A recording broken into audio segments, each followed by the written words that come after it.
Jesus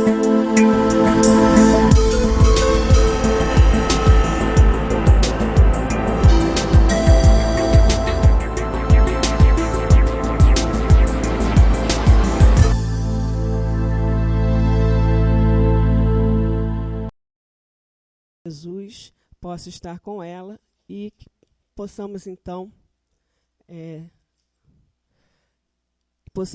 ter um ótimo estudo.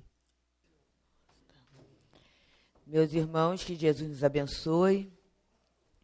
É com muita alegria e responsabilidade, né, que estamos recomeçando o nosso livro dos Espíritos, né? Mais uma vez, a casa vai apresentando para nós a oportunidade de seguirmos regularmente esse estudo, a cada reunião pública, e eu creio, eu não sei se ainda é, mas era mais ou menos 8 anos, né, Elô, que o pessoal mais antigo, né? 8 anos, para a gente da primeira pergunta até a última, né?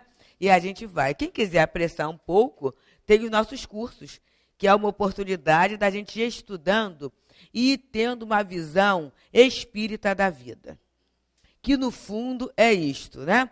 Com todo respeito, mas com todo respeito e carinho, que nós possamos ter a toda a literatura, porque, na verdade, é fruto do trabalho, da inteligência, né, do homem, mas a gente só será espírita se a gente conhecer a codificação kardeciana. Só isso, gente.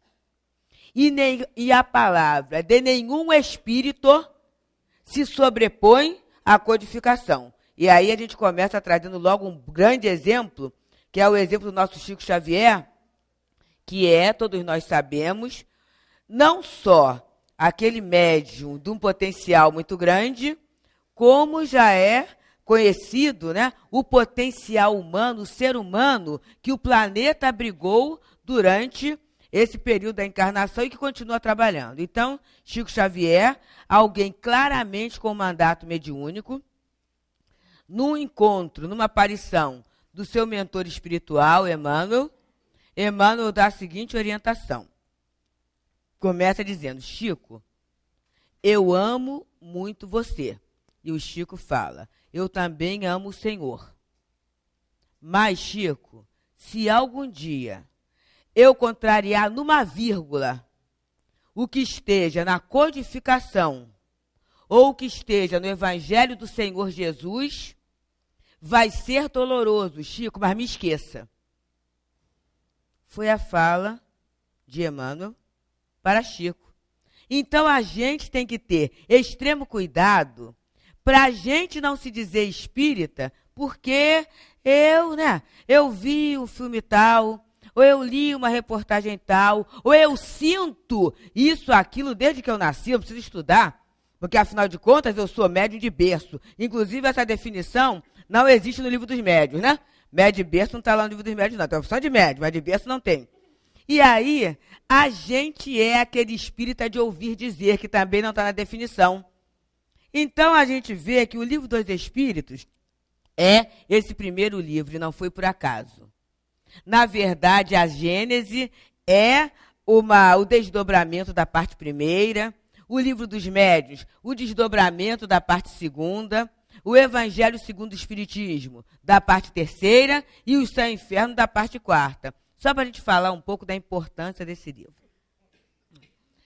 No Cancioneiro Espírita, e podem ficar tranquilos que eu não vou cantar, né? Para dar palestra de estruturas, e na casa não se canta, em palestra. Mas há uma música muito, muito bela, para mim me toca particularmente o coração, porque a gente foi jovem espírita, eu sempre falo com os jovens, né? Embora agora os cabelos estejam diferentes, a gente foi jovem espírita, né? E com certeza a música espírita, ela nos auxiliou muito, mas muito mesmo. Em termos do pensamento, em termos da emoção, em termos de direcionamento, em termos até de contato, com uma emoção superior, né? Então a gente preza muito esse momento. E há uma que é muito interessante, que nos embalou em Mocidade Espírita, e o Gustavo, nosso filho, particularmente, amava muito essa música e cantava muito, que é Deus em Ti. Então ele começa a falar, né? Voa pensamento, voa pelo universo infinito, vê que bonito o sol brilha no céu. E hoje ele está brilhando mesmo, né? redescobre a vida, encontrando Deus em toda parte. A vida é uma arte sem fim. Vida, bela estrada, rumo da verdade e claridade, amizade, Deus em cada ser a florescer. Momento sublime, luz que acompanha e que traz paz. O amor nos faz sentir o Criador. E essa canção é belíssima, porque ela nos traz essa visão de Deus pela sensibilidade.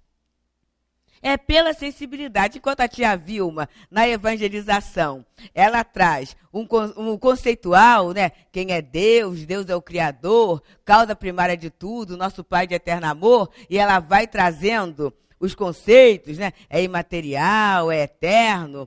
Essa outra canção vai nos trazendo a sensibilidade, o que a gente pode perceber de Deus agora.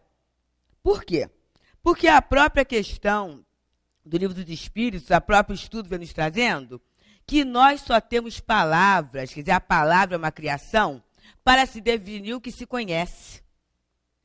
Então, a gente começou, por exemplo, a gente criou o nome copo, porque aí tem o objeto e eu vou dar um nome àquele objeto, né? Até as emoções eu começo a dar nome porque eu experimento. Mas aquilo que eu não experimento, eu não consigo uma palavra para definir.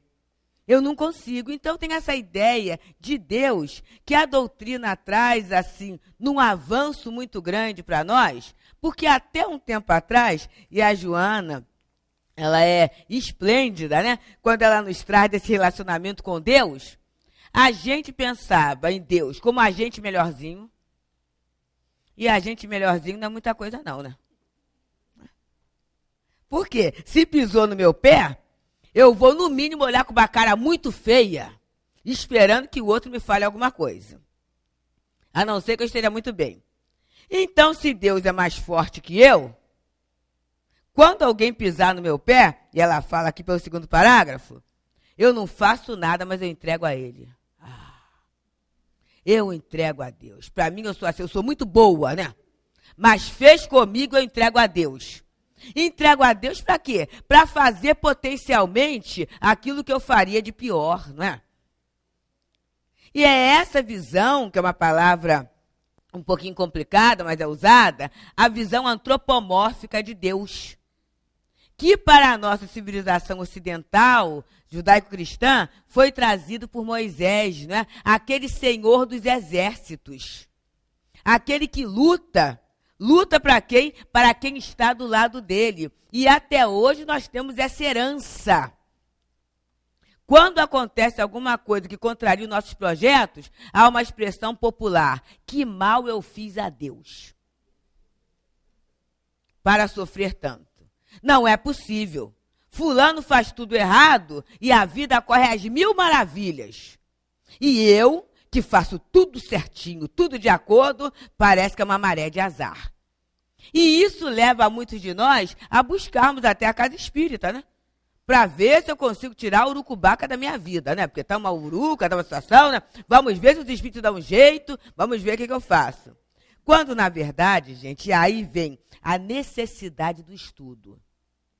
Porque, às vezes, a gente é espírita de boca. Ou é espírita até, a gente fala, os espíritos falaram, né? Tem umas letrinhas na cabeça.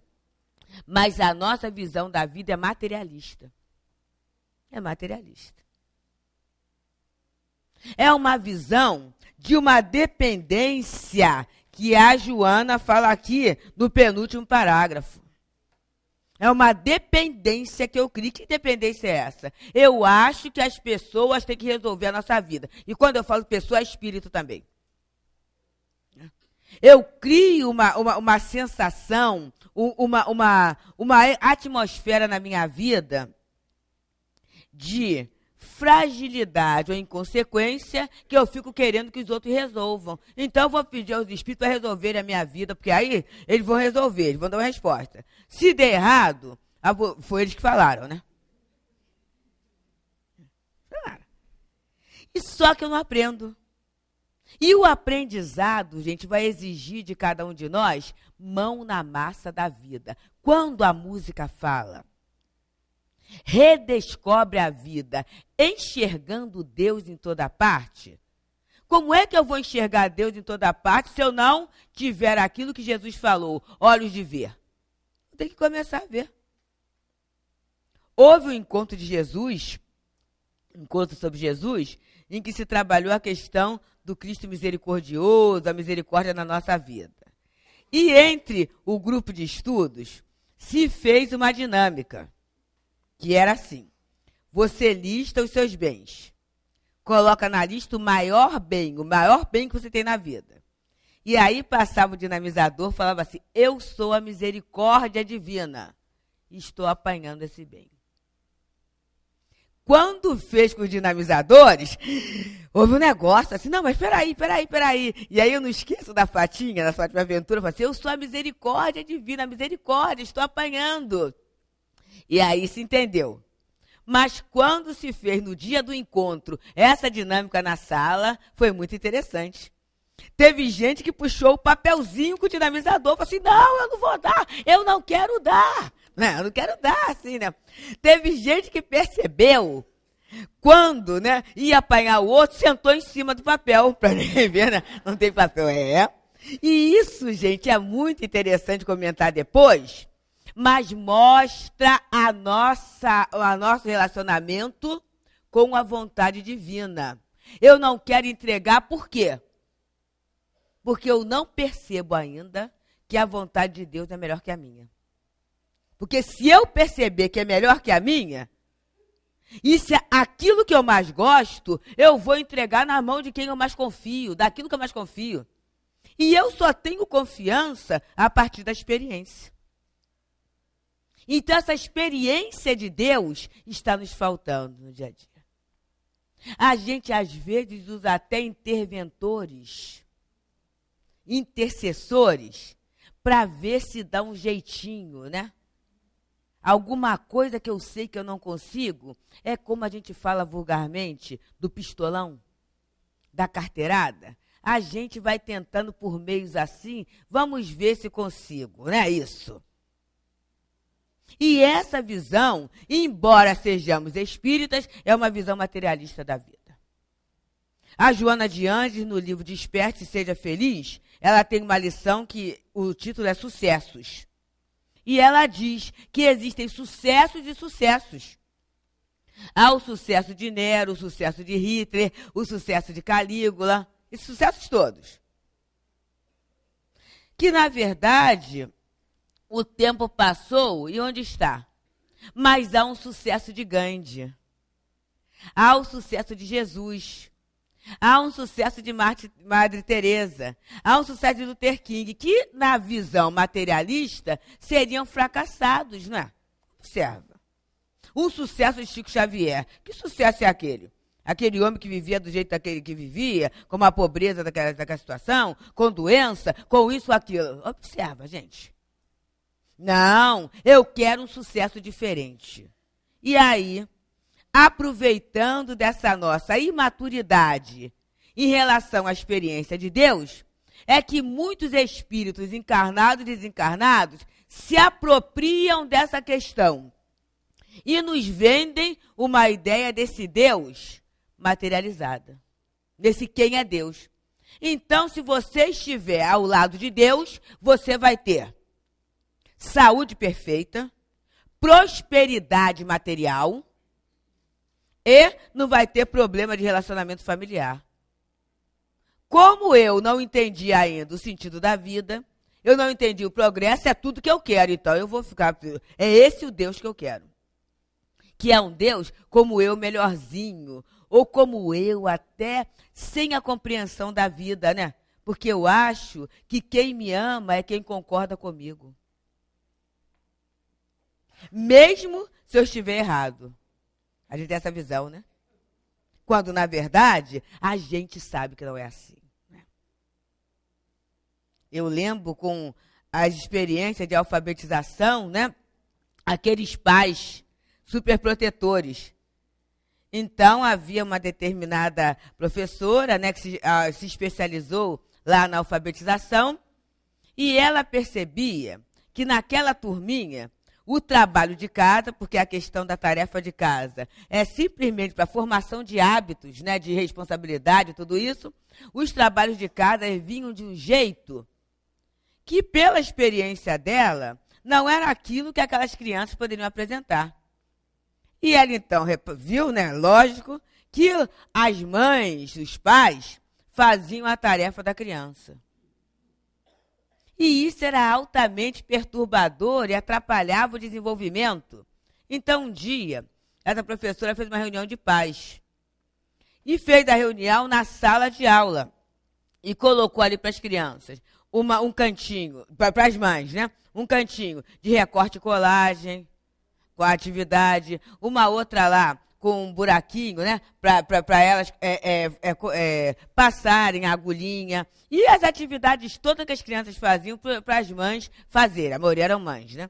E aí elas falam assim, mas que negócio é esse? O que é isso? Fala assim, não, é porque vocês devem estar com muita saudade e muita necessidade de fazer isso, porque vocês não deixam as crianças fazerem, então agora eu vou oferecer essa oportunidade para vocês fazerem, pode até trocar de mesa, né? Vocês vão ter o horário da reunião para fazer essas atividades todas. E aí, diante daquela surpresa, ela colocou, porque o que vocês estão fazendo é atrapalhar o desenvolvimento dos seus filhos. Gente, isso pai é material. Vamos pensar nesse Pai do céu, que Jesus nos apresenta com a mais bela expressão para o nosso entendimento em termos de sentimento. Não é que Jesus tenha antropomorfizado a ideia de Deus. Não foi isso não, gente. Jesus trouxe para a nossa compreensão numa comparação. Então, quando ele usa a questão do Pai Nosso, né, ele fala, se você, que é imperfeito, se um filho pede um pão, você não dá uma pedra. Se pede um peixe, você não dá uma serpente. Na outra tradução tem. E se pede um ovo, você não dá um escorpião? Se você, que é imperfeito, dá bons presentes aos filhos, que dirá o Pai do céu? E aí o nosso Mileco, o nosso amado Luiz Antônio Mileco, pede a alguém para fazer uma pesquisa sobre esse vernáculo Pai usado por Jesus. E a pesquisa vem e a gente vê que esse vernáculo Pai quer dizer papaizinho. O que é o papaizinho numa sociedade machista? O papaizinho é aquele que, além do provedor, que é a característica natural dentro da sociedade, ele não é só o provedor de coisas, ele é o provedor de amor. Ele é o provedor de tudo aquilo que, mesmo sem eu conhecer, me sustenta. Olha que coisa belíssima. E aí Jesus começa a estabelecer para nós esta relação de afeto. Esta relação de proximidade, porque se do pai eu tenho medo e não chego muito perto, o papaizinho, eu chego do jeito que eu sou, que eu tenho a certeza que eu vou ser acolhida. É essa certeza da ideia de Deus que vai nos alimentando. Então, na verdade, eu vou entendendo a partir do momento que eu vou tirando as traves do meu olhar e vou conseguindo enxergar Deus através das suas obras. Como a Meimei nos conta, naquele livro Pai Nosso, daquele velho árabe analfabeto, que louvava, fazia suas preces, orando a Deus. E aí, o Senhor, aquele homem culto, fala assim, mas que é isso? Você está orando para quem? Você que é o ignorante, uma criatura que não sabe nada, está orando para o que não existe? Que Deus é esse? Deus não existe. E aí ele fala assim, como é que o Senhor sabe se quem passou aqui no deserto foi um camelo, foi um homem ou foi outro animal? Isso, vai ser lógico, pelas marcas que ficam na areia. E como é que o Senhor sabe se aquele vaso foi feito por tal ou tal olheiro? Pela assinatura de quem fez. E a joia? Se Se o senhor recebe uma joia muito preciosa, como é que o senhor sabe quem fez a joia? Como é? Pela característica do joalheiro e pela sua própria assinatura. E aí, ele à noite, então, ele mostra aquele céu do deserto e ele fala assim, e esses sinais de quem são? E essa assinatura de quem é? Então, nós temos a assinatura de Deus. No nosso próprio organismo físico, se eu quiser olhar a questão material. Mas se eu começar a pensar naquilo que vive em mim, além do meu corpo, eu vou perceber que houve um Criador. E o que vive em mim, além do meu corpo? É a minha inteligência. São os meus sentimentos, é a minha vontade, é tudo isso que sobrevive à simples circunstância de vida material. E aí nós temos hoje a questão, né, desse explorador de partículas, né, que vai dividindo, que vai estudando e tudo isso, e a ciência vai crescendo e vai crescendo mesmo, e vai trazendo evidências. Mas eu não preciso achar, nem justificar, que eu não creio, eu não entendo, porque afinal de contas eu não tenho esse conhecimento científico, ou eu não tenho acesso a esse conhecimento. É só eu começar a enxergar a vida com olhos de ver, conforme foi recomendado pelo nosso Mestre Jesus. É só eu começar a enxergar o outro e a enxergar as circunstâncias da minha vida. Será que tudo que eu vivo foi exatamente pensado e planejado por mim? Eu tenho esse controle de tudo? Porque é uma questão séria, né? A vida prova que tanto eu não tenho controle, que quando eu começo a querer exercer controle sobre todas as pessoas e todas as coisas, eu adoeço, aliás, já estou doente, né? Entro nos transtornos de pânico, né? Essas situações depressivas, né? Que tem muito a ver de alguma coisa que eu quero fazer que não faz parte do meu processo. Eu não tenho esse controle, graças a Deus. Existem leis superiores, e está lá na 614, para a minha felicidade. Quanto mais eu me adapto a essas leis, mais feliz eu sou. E aí eu já começo a perceber uma outra coisa, o inverso, né? Então, a minha infelicidade vem de quê? Da minha ignorância ou da minha rebeldia a essas mesmas leis. As mesmas leis. Eu tenho tempo de saber o oi da novela, né? Eu tenho tempo de saber tudinho. Não, porque aí é internacional. E até discuto. Já viram de coisa interessante? Até discuto e brigo, né? No outro dia, pertencendo a uma feira de supermercado, assim, um debate acalorado sobre a questão do trauma da Carminha e do trauma da Nina. E observa, e para usar essas expressões de trauma, né? De trauma, né? E aí tem um recalque, e tem isso, e a projeção, tudo isso, já deu para perceber, né, Vânia, que profissional é esse, né? Então, não era conversinha, no supermercado não era conversinha assim de lavadeira, não, tá, gente? Era conversa de gente dos PhDs aí, que estudam a beça, né? Então, mais uma discussão e daqui a pouco, não. Mas se você pensar bem, você vai ver que ela está projetando a outra. Não, mas não é, porque afinal de contas... E aí, gente, vai estar aquilo forte numa fila de supermercado, entendeu? Lá do caixa para chegar. E como a fila era grande, e era aquele período do mês que todo mundo vai, então a discussão demorou muito tempo, graças a Deus eu saí antes de acabar. Né? Eu saindo porque já estava aquilo, né? Porque eu estava tentando ler lá alguma coisa, né? Ver uma coisinha, não estava conseguindo, tal. O debate é interessante que mais gente foi se agregando, porque é engraçado, né? Não, olha, dá licença. Olha a educação, dá licença, né? Eu também, porque eu li no livro, aí começou, eu li no livro, sabe? Que tal comportamento e estava ali, gente. Quer dizer, uns 20 minutos, para quê? Como é que eu vou sair dali? Né? Como é que eu vou sair dali? Assim, com que conteúdo de melhor eu vou sair? O que eu vou oferecer para minha família, para os meus amores? Que impregnação estará naqueles alimentos? Em que eu me qualifiquei com aquilo? Mas aí eu me importo com isso. Mas, às vezes, eu já ouvi gente falar assim, olha, no outro dia falando uma questão de lua, e foi com espíritas, tá? Andou há mais ou menos um mês atrás, mais ou menos, a lua nova foi um espetáculo assim maravilhoso, né? Porque estava aquele céu de outono, então, assim, a transparência da lua era algo.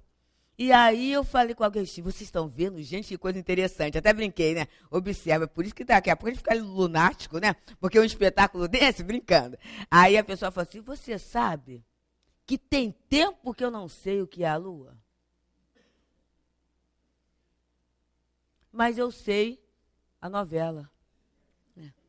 Eu sei o jogador que fez isso, aquilo outro, quem casou com fulano. Percebemos, gente, como é que é? Só que isso vai me dando o quê? Porque quando o André Luiz fala lá no Agenda Cristã sobre a questão do mal, quando eu começo a metabolizar aquelas ideias, né? A ideia da maldade, a ideia do crime, a ideia da calúnia, as perversões, tudo isso, gente, são entidades que passam a viver dentro de mim. E será que isso vai melhorar minha respiração? Observe que quando eu falo nisso, eu fico ofegante. E esse ofegante é aquela chamada respiração reptiliana, né? A respiração dos répteis, né? É uma respiração pouco profunda que não oxigena o cérebro. Eu fico assim, eu vou falando. E o resultado dessa respiração vai me dar qualidade? Não vai me dar, não. Vai me dar um cansaço muito grande, que vai desde o cansaço até o desgosto de viver. Eu achar que a vida não tem graça. Eu vou assimilando. E pelo conhecimento espírita, a gente sabe que a gente vai atraindo o quê? Semelhante atrai semelhante. Então, daqui a pouco, eu estarei cercadas de companhias espirituais que gostam de quê? Da violência. Que gostam de quê? Da maledicência, né? Que gostam, que vibram pela ocorrência do mal. E aí eu passo uma encarnação toda e falo assim, que mal eu fiz a Deus para viver a vida que eu estou vivendo. E eu poderia pensar assim, qual é a relação que eu tenho comigo mesma, que eu não me sinto filho de Deus, e não me ofereço, e não me banqueteio com o bem que Ele está me oferecendo a cada momento. Eu tenho que fazer essa pergunta para mim. O que eu faço, o que eu tenho comigo, que eu não gosto de mim, e aí eu me ofereço isso. Tem gente que acorda cedinho com um jornal, um noticiário, que tem um determinado canal aberto, que é só sobre crime.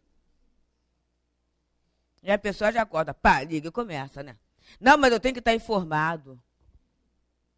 Informado ou deformado? E aí eu já saio com a cabeça com a imagem do crime. Serei até, se a gente analisar bem a doutrina, um perigo público, né? Porque aí eu saio mentalizando o crime. Daqui a pouco eu vou atrair aquele crime. E eu esqueço de quê? De agradecer. Eu esqueço de planejar o dia, de pedir fortalecimento para aquelas contrariedades que normalmente acontecerão. Eu esqueço de perceber, gente, as bênçãos, de somar as bênçãos que vêm na minha vida. A gente passou uma experiência ontem, bem interessante. Vínhamos no transporte coletivo, aqui até para casa, e o motorista vinha dirigindo naturalmente, né? Não vinha, era um horário cedo, ele não vinha correndo, mas vinha normal. Não era tão devagar assim. E aí, quando ele parou num ponto, uma senhora saltou e falou assim, carroça velha, hein? E aí ele parou e falou assim, eu vou agradecer a Deus pela senhora, por ter entregue a senhora na porta da sua casa com segurança. Quando ele falou isso, o ônibus todo ficou como a gente, assim, foi. Porque observa só, se ele corresse, porque a gente muitas vezes, gente, prioriza ou dramatiza o que acontece, mas não pensa naquilo que poderia ter acontecido e não aconteceu, né? Vamos dizer ele correndo, bater em alguém, né? Atropelar alguém. ocorrer alguma dificuldade, dar uma freada brusca, e de repente alguém bater com a cabeça ou cair, tanta coisa, né? Em áreas que às vezes se passa, chamada áreas de risco, né? E que naquele momento que a gente passa, a gente conseguiu passar ali em paz, não é? Isso é. Mas a gente não agradece, a gente sofre aquilo que a Joana de Ângeles fala no livro Plenitude, que é o sofrimento pela incompletude. O que é isso? Ao invés de eu valorizar aquilo que eu tenho, eu reclamo daquilo que eu não tenho. E ela é clara no livro Momento de Saúde, quando ela nos diz, aquilo que nós não temos, nós não necessitamos, porque Deus é nosso papaizinho. E se Ele nos deu uma tarefa, que é progredir, é crescer, é ser melhor, com certeza Ele deu os ingredientes, os elementos, para nós realizarmos essa tarefa de forma feliz. Só que eu esqueço disso. Só que muitas vezes eu ando com uma mochila, está tudo ali, mas eu não abro a mochila, não. Porque eu coloco a mochila nas costas e fico olhando a mochila do outro. E você, mas a do outro é mais bonita, a do outro é de marca, a minha não, né? Como se a marca pudesse definir a utilidade, né? A de marca, a do outro é daquela cor, é verde, não, mas a minha não, né? E eu não resolvo abrir para ver o que tem ali dentro, né? Para perceber qual é a tarefa, qual é a parte que me compete na obra da criação. Então, esse contato com Deus, né? Essa questão de tirar Deus da posição de eu melhorzinho para a posição legítima, que a doutrina não fala quem é Deus. Quem é para a pessoa, ele fala que é Deus. E irmão X nos conta que Kardec, né, estava com as questões todas. E a gente muitas vezes nem pensa no trabalho do codificador. Vocês já pensaram, meus irmãos? Numa época em que a gente não tinha a internet, né, para selecionar por assunto, criar uma pasta, né? Selecionar por assunto, criar uma pasta. E dependendo do programa, o negócio é feito até automaticamente. Não era assim não, gente. Kardec recebia essas comunicações de vários médiuns, de várias partes do mundo, via os pontos de concordância. Já viram que trabalho é esse? Nós temos aqui codificadas 119 questões, né?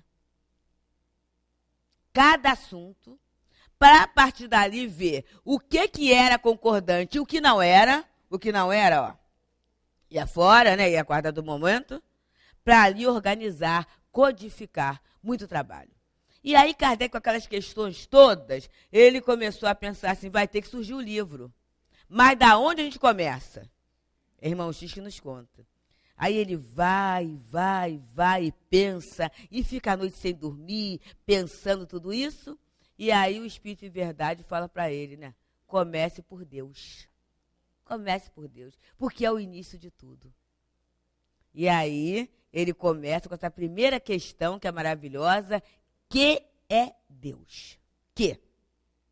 E aí a gente já vê a genialidade do codificador, né? Porque se ele falasse o quem, seria repetir o que todas as outras doutrinas vão trazendo para nós, as outras filosofias, e que é até a causa do ateísmo, né? Porque se é um quem, alguém criou. E como é que quem é esse que criou e tudo? Então ele começa, que é Deus. E aí vem causa primária de tudo. O que é causa primária, gente? É o que deu origem a tudo e que a nossa cabeça não consegue muito pensar, porque na nossa cabeça é assim, tem um início e tem um meio. Pode até não ter um fim, mas tudo no nosso pensamento tem um início. A gente pensar em algo que não iniciou, que sempre existiu, para a nossa inteligência elaborar isso é um tanto difícil. E aí, certa feita, conversando com um amigo espírita, né, e astrônomo, ele deu uma explicação muito boa, né, assim, muito lógica dentro do estudo dele. O nosso pensamento, ele é em molduras. A gente pensa em quadros, né? Então, a gente tem a moldura superior, a laterais e a inferior. Ele diz, aqueles companheiros que conseguem abstrair mais, ou eles tiram o lado, ou tiram o superior e o inferior, né? Tira 2 ou mais molduras. Tem uns até que ainda conseguem ficar com uma parte só. Pensar sem molduras é difícil, ele diz. É por isso que é difícil para nós a concepção do universo. A gente, quando consegue pensar o universo, fica meio tonto e quase sempre ele está apoiado no outro. A gente se imagina em pé assim, né? Num lugarzinho que nos apoie, porque a gente não consegue ficar totalmente solto. O nosso estágio de desenvolvimento do pensamento ainda necessita de algumas âncoras, de algumas questões. Então, conceber algo que sempre existiu, que é eterno e que não tem a minha forma, e que, na verdade, pelo que a gente vê, não tem uma forma. O que é isso? Mas tem vontade, tem amor. Que coisa é essa? A gente não consegue. E aí, Leon Denis, no livro Grande Enigma, ele fala que a postura de um homem diante da vida está relacionada a esse conceito que ele tem de Deus, a essa ideia que ele tem de Deus. E certa feita aqui na casa, há muito tempo, eu acho que já tem, não sei, deve ter quase uns 30 anos, um espírito deu uma mensagem, né? O nome do espírito era Ubiraci, através do nosso altivo, ele deu uma mensagem dizendo que o grande desafio para todos nós seria trabalhar a ideia de Deus. E ele falou um pouco, e no final ele falou assim: quem é que se candidata a falar de Deus para os pequeninos? E aí alguns de nós, ainda bem imaturos, né? Falam assim, então ele está falando de evangelização. Mas pequeninos, gente, não é criança, não, pequeninos, somos nós que temos necessidade desse entendimento, que temos necessidade dessa ideia, que temos que ter algo para balizar a nossa conduta, os nossos desejos, os nossos sonhos, as nossas escolhas. Nós necessitamos de uma meta, porque se a gente for escolher o que a televisão manda, né? O que a mídia está informando, ou porque o amigo fala assim, a gente vai entrar nisso que a Joana falou, falar em Deus por automatismo. Tudo eu falo em Deus. Tem gente que fala, tudo eu coloco Deus na minha vida. O que é o tudo? E o que é colocar Deus na vida? A gente, às vezes, em questões mínimas, a dificuldade é muito grande, né? Olhar o outro com o olho de irmão. Gente, é um desafio que Jesus nos deu, não é isso, gente? Um desafio muito grande. Por isso, quando fala da questão do amor, por isso, quando fala na questão do trabalho no bem, é um treinamento que a gente vai tendo de entender o outro como irmão. E que o outro tem direito a tudo aquilo que eu acho que é bom. Né? Qualquer outro. Eu estou lembrando, num determinado momento, em que lá no Centro Espírita Antônio de Aquino, que é onde funciona a obra social Antônio de Aquino, e que os cursos estavam sendo dados, né? Os cursos estavam sendo dados. E aí, já estava no momento do curso da Gênese, né? Porque já havia alunos que já estavam prontos para o curso da Gênese. E aí nós lembramos que o companheiro, que ia dar o curso, virou e falou assim, doutor Herman, como é que eu vou dar aula da Gênese? Para aqueles companheiros, uma grande maioria até analfabetos, né? Tudo isso. Aí o doutor Herman foi muito claro, ele falou assim, a única diferença entre eles e vocês é só no modo de se vestir. Quando a gente sabe um conteúdo, a gente sabe como passar. E aí o companheiro ficou assim, né? E ele ia dar aquela parte dos solos, das camadas da terra, né? Como é que vai fazer? Aí o que ele fez? Aí pensou muito, né? Pegou um pirex enorme e fez um pavê. Um pavê com recheios diferenciados, né? De camadas diferenciadas. E aí mostrou, né? Explicou qual era como eram as camadas da terra, como é que era, como é que fazia, tudo isso, né? Explicou a questão do calor, a questão do fogo, a questão do gelo. E foi literalmente uma aula deliciosa, né? Porque após, né, a aula, houve a degustação do pavê para os companheiros. Então, observa só, gente, como é que é. E aí eu tenho que começar, nesse enxergando Deus por toda parte, eu tenho que pensar nesse trabalho da inteligência, o trabalho do coração e o trabalho da emoção. Porque é para todo mundo. É por isso que a doutrina espírita, ela não se organiza com rituais, com sacerdócio organizado, né? Todos nós, gente, todos nós, temos como título aquele que Jesus colocou quando ele fala o Pai Nosso. E Emmanuel fala claramente, né? Quando Jesus enunciou as sublimes palavras Pai Nosso, apresentando-nos Deus como Pai, apresenta a humanidade inteira na condição de irmãos. Somos irmãos. É essa a posição. E como irmãos, a gente tem que aprender o quê? O tratamento fraterno. Gente, o tratamento respeitoso. A gente não precisa ter medo de olhar um no olho do outro, né? De chegar, né? De perguntar, de ajudar, porque nós somos irmãos. Imaginemos um momento em que esse sentimento for estendido às coletividades. Aí sim, nós teremos o que Jesus falou, o reino de Deus na terra. Mas esse reino de Deus na terra vai começar primeiro em quem? Em nós. É dentro de nós. Por isso que Jesus falou que o reino de Deus não vem com aparências exteriores. O reino de Deus está dentro de nós. Porque estando dentro, naturalmente, vamos ligar os fatos. A ideia do Ibiraci, da ideia de Deus. Se está dentro, naturalmente, o meu posicionamento diante do meu próximo vai ser diferenciado. Vai ser diferenciado. O nosso sentimento, a nossa vibração, né, vai ser qualificada de forma diferente. Nós vamos interagir no ambiente em que estamos de uma forma diferenciada. E aí a palavra caridade, ela vai assumir um outro aspecto. Porque essa expressão, essa questão, veio lá do século XVI, né, em que a criatura, para ganhar lá os céus, ela tinha que ser um benfeitor. E ele só seria benfeitor se tivesse um miserável. É a tal indústria da miséria, né, que a gente vê que pulula aí. E aí a criatura é muito boa porque socorre o miserável. Isso é uma expressão. O outro sentimento é, né, eu estou oferecendo ao meu irmão aquilo que eu posso oferecer e ele tem direito. Olha o sentimento. Nós temos uma companheira,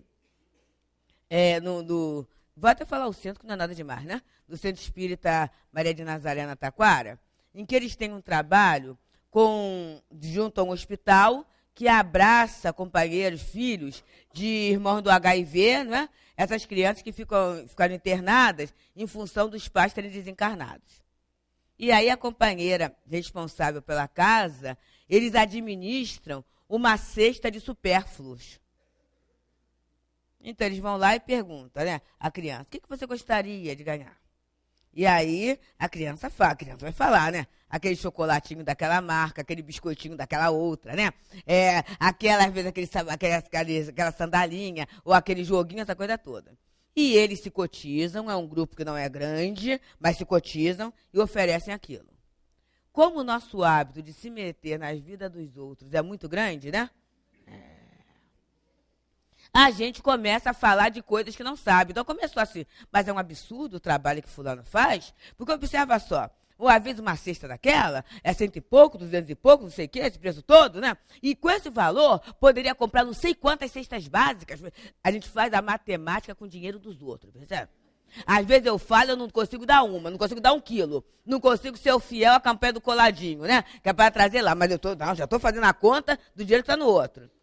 E aí a coisa chegou a ela, que as pessoas se reuniram e falaram, pois é, a gente está pensando, porque é próximo mesmo, tem a comunidade tal, tem o trabalho tal, tem não sei o quê, que poderia ser beneficiado por isso. E aí ela virou e falou assim, olha, eu só respondo a vocês se vocês se predispuserem a fazer uma visita comigo. A pessoa ficou assim. Que aí vocês vão ver o que é aquela criança que no mês pediu lá o chocolate, pediu isso, pediu aquilo, você levou, e foi aquela alegria. E quando você volta no mês seguinte, o leito está ocupado por outra criança, porque ela já desencarnou. O dia que vocês experimentarem isto, aí sim, eu aceito que vocês me provem que o trabalho é inválido. Então, observa só. A pessoa, ela ali, ela não faz em quantidade, mas ela oferece qualidade, alegria àquele que está necessitando. Isso é sentir Deus. Isso é enxergar Deus em toda parte. Não está na mídia o trabalho, né? Não recebe aplausos do mundo, pelo contrário, até crítica. Mas o movimento da alma e das almas. E uma vez eu lembro que eu chegando lá para um estudo, eu vi uma companheira chegar e falar assim, você sabe, eu estava no ônibus, mas eu tive que saltar. Era bem cedinho mesmo, né? Tinha chegado cedo, porque eu vi esse palhacinho aqui, e aí eu tive que saltar para comprar, que eu só imaginei a alegria de fulaninho, que era uma das crianças, né, um bebezinho lá, ao receber esse palhaço. Um palhacinho, gente. Isso é para quê?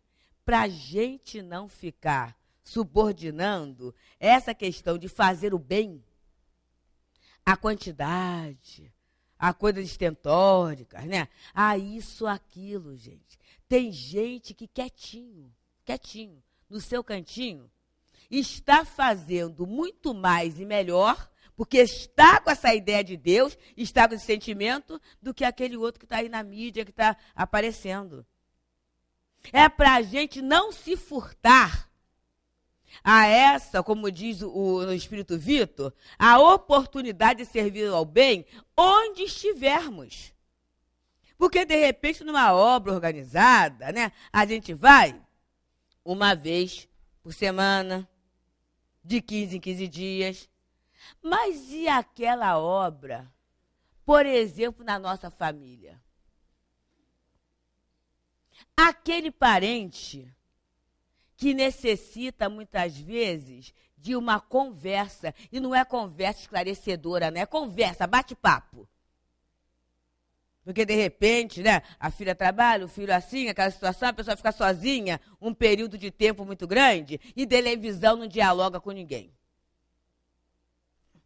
E que, de repente, você ia ali para tomar um cafezinho com pão. Eu trouxe um pãozinho, vou tomar um cafezinho para conversar. E conversar um pouquinho ali. É isso. É só isso.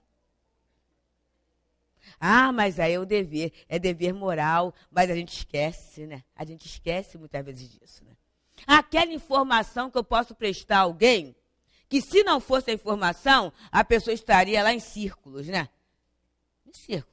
E, de repente, alguém chega, dá a informação e aquilo é fundamental. Eu lembro de uma pessoa, uma vez, que estava numa fila para a questão de pensão, né? Uma dificuldade muito grande que a pessoa estava. E aí, chegou alguém e falou assim, olha só, a fila não é essa não, para esse seu caso aqui, eu também já passei, é só ir ali falar com aquele rapaz que ele vai dar um encaminhamento. Porque se você ficar nessa fila, vai ter que chegar a ele. E até chegar a ele, vai demorar muito. E a pessoa estava viúva, com alguns filhos, né? Algumas contas para pagar que tinham ficado. E ficaria um tempo imenso, que até chegar o rapaz dentro daquela fila, seriam alguns meses. E a pessoa foi, entrou ali, resolveu. E com certeza no mês seguinte, já saiu a questão certinha, até com o retroativo daquela questão toda. Olha só, gente. Aí ele falou assim, foi só uma informação. Mas o bem que causou, né, a quietude que trouxe a todo um grupo familiar. Então, gente, amanhã teremos o encontro da obra social. E alguém pode falar assim, mas eu vi o encontro da obra social, mas será que vai dar para todo mundo trabalhar, como a gente fala, na malé? Com certeza, a gente crê que o objetivo maior não é esse, né? É a gente começar a observar os campos imensos em que a gente pode servir a Jesus para enxergar Deus em toda parte. E aí, encerrando essa nossa conversa, a gente vai trazer de Maria Dolores, que ela é muito feliz no momento que a gente começou a falar assim, a gente está procurando enxergar Deus. E ela nos fala como é que Deus nos vê. e o título é Deus te vê. E ela diz assim: Deus te vê, alma querida, quando te pões na trilha escura, para ajudar aos filhos da amargura, que tanta vez se vão como sombras errantes no caminho, chagas pensantes ao relento, entre as nuvens de pó e as pancadas do vento, com saudades do pão. Deus te vê na mensagem de bondade com que suprimes ou reduzes as provações, as lágrimas e as cruzes dos que andam na rua sem ninguém, e te agradece as posses que despendes no auxílio ao companheiro em desamparo. Seja um tesouro inesperado e raro, seja um simples vintém. Deus te vê quando estendes braço amigo aos que carregam lenhos de tristeza, doando-lhe o abrigo, o apoio, a mesa, o remédio, a camisa, o cobertor. E por altos recursos, sem que o saibas, manda que a lei te aumente os dons divinos em mais altos destinos para a glória do amor. Deus te vê na palavra com que ensinas a senda clara e boa, da verdade que esclarece e que abençoa, sem perturbar, sem ferir. E determina aos homens que o teu verbo seja aclamado, aceito e ouvido com respeito na construção excelsa do porvir. Deus te vê quando acolhes sem revide o golpe da pedrada que te insulta, o braseiro da ofensa, a dor oculta, inferida mortal. E te agradece o perdão espontâneo e sincero, com que ajudas sem alarde na vitória do mundo em que Deus elimina o mal. Deus te vê através da caridade, mas não só isso. Em paz calada e santa, pede a alguém que te siga e te garanta na jornada de luz. E por isso, sofras humilhação, insulto, cativeiro, sofram trevas em torno do teu ser. Terás contigo, como sublime companheiro, nosso amado Jesus. Que Ele nos abençoe e que a gente consiga ver Deus para que Deus nos veja.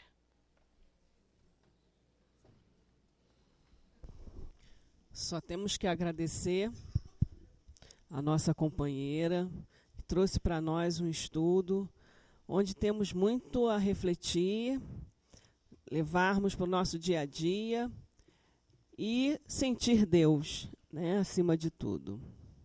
E pedir que ela volte mais vezes. Vamos, então, passar agora para o Evangelho, que dará, então, início à segunda parte, que é a parte do passe, que a nossa companheira Clay, então, vai fazer o estudo. O capítulo é 23, Estranha Moral. Não vim trazer a paz, mas a divisão. O item é 13, 14 e 15. Mas eu vou pedir que vocês deem uma olhadinha em casa, porque não dá tempo da gente ler tudo. Então, eu vou ler somente a 13 e vocês ficam em cargo de acabar de ler em casa e fazer a reflexão. Como Jesus vinha proclamar uma doutrina que derrubaria pela base os abusos em que viviam os fariseus, os escribas e os sacerdotes do seu tempo, fizeram com que ele morresse, por acreditarem que, ao matarem o homem, matariam a ideia. Mas ela sobreviveu, porque era verdadeira, e cresceu, porque estava nos desígnios de Deus, nascida em uma pequena e obscura povoação da Judéia. Foi hastear sua bandeira na própria capital do mundo pagão, diante de seus inimigos mais sanguinários, daqueles que tinham maior interesse em combatê-la. porque ela aniquilava crenças seculares às quais muitos se apegavam mais por interesse que por convicção. Lutas das mais terríveis ali esperavam seus apóstolos. As vítimas foram inumeráveis, mas a ideia cresceu sempre e saiu triunfante, porque, como verdade, superava as ideias que a precederam. Vamos pedir, então, aos médios que possam, então, se posicionar para dar início ao momento do passe. Vamos aproveitar esse momento